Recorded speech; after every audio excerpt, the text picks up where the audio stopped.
à tous, chers amis du Petit Ballon. Nous sommes en compagnie de notre cher et grand sommelier, Jean-Michel Deluc. Bonjour à tous, bonjour Martin. Bonjour Jean-Michel, vous avez une bonne histoire à nous raconter. Non, j'ai pas une bonne histoire, mais j'ai adoré ce vin-là parce que c'était pendant une période de vacances. Donc nous sommes dans la région de Bandol, le terroir de Bandol. Et puis par un ami, j'ai entendu parler de Jean-Pierre Gossin. Et bon, comme d'habitude, la curiosité m'a amené dans cette propriété. Et j'ai découvert un personnage extraordinaire. Avec toute une famille en fait. Madame Gossin, je ne la connais pas, mais les filles Mireille et Magali. Voilà, et puis un endroit, une cave creusée par Monsieur Gossin lui-même, dans la roche, etc. Bon, absolument incroyable. Et puis j'ai dégusté 12-13 bandoles, magnifiques. Et puis il y avait une cuve de 20 pays.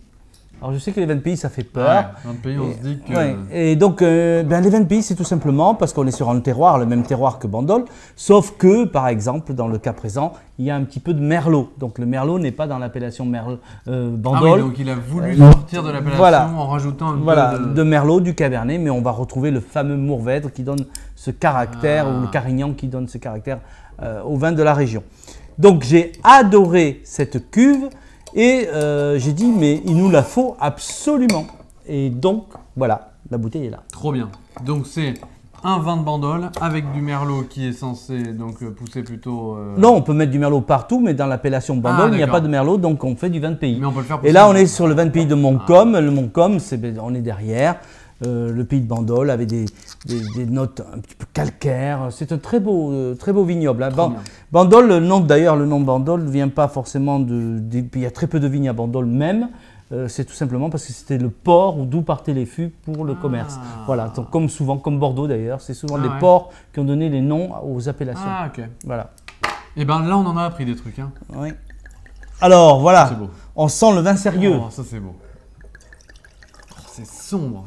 2015, en plus on a la chance, parce que M. Gossin a des millésimes un petit peu anciens, etc. C'est extraordinaire de pouvoir trouver des vins qui ont déjà un certain recul. Donc une robe noire, bleutée, foncée, on rigole pas. Hein. Il y a des notes quand même, des connotations un petit peu d'évolution sur le côté, brillant, limpide et un vin assez riche. Parfait au nez. Ça sent bon. Ça sent bon, voilà.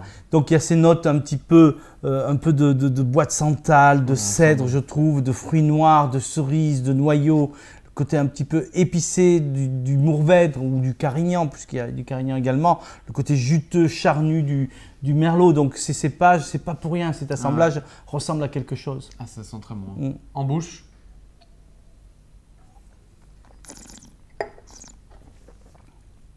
Trop bon. 20 pays. C'est vrai que c'est dingue ça. Hein. Ouais, voilà. Parce que ça on l'achète pas. Quand moi je le vois sur un linéaire de supermarché. Mais le Petit Ballon est là pour ça. Bien sûr. Voilà. Donc on a du velours, de la rondeur, du fruit. Derrière des tanins un petit peu poivrés, réglissés, une belle longueur. C'est sérieux, c'est magnifique. Moi j'ai succombé. Quand j'ai goûté cette cuve, j'ai dit il nous la faut, il nous la faut, il nous la faut. Et bien là voilà, et je suis heureux de faire déguster, de faire profiter de ce vin de pays du Montcombe 2015 et de faire connaître la famille Gossin. Ouais, c'est délicieux. Alors comment alors là la température est très bonne ici là. Vraiment on est à 15-16, c'est très bien, ça temporise un petit peu la puissance, le soleil, ça donne de la fraîcheur, donc 15-16 c'est parfait. C'est délicieux. Hein. Après c'est un vin qu'on boit dès maintenant parce que c'est du 2015, vous pourrez le garder 4-5 ans.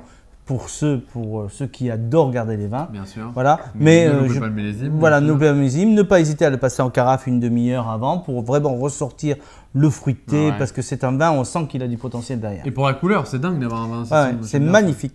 Et on va le manger avec… on va le boire avec… on peut rester simple. Alors évidemment, barbecue, viande grillée. Ne pas hésiter à mettre des tomates confites, à mettre des épices, à mettre des herbes. Voilà, il faut que ça sente bon, mais pas forcément des sauces. Hein. Par contre, pour ceux qui aiment le gibier, par exemple, c'est un vin qui a assez de consistance, de puissance pour aller sur un gibier. Fromage un petit peu relevé également. Ok. Et merci beaucoup Jean-Michel. Je suis heureux d'avoir ce vin de pays et sincèrement, n'en cherchez pas, nous avons tout. Merci Jean-Michel. Voilà. Merci à vous tous et bonne dégustation. Merci à M. Gossin, Magali et Mireille et Mme Gossin.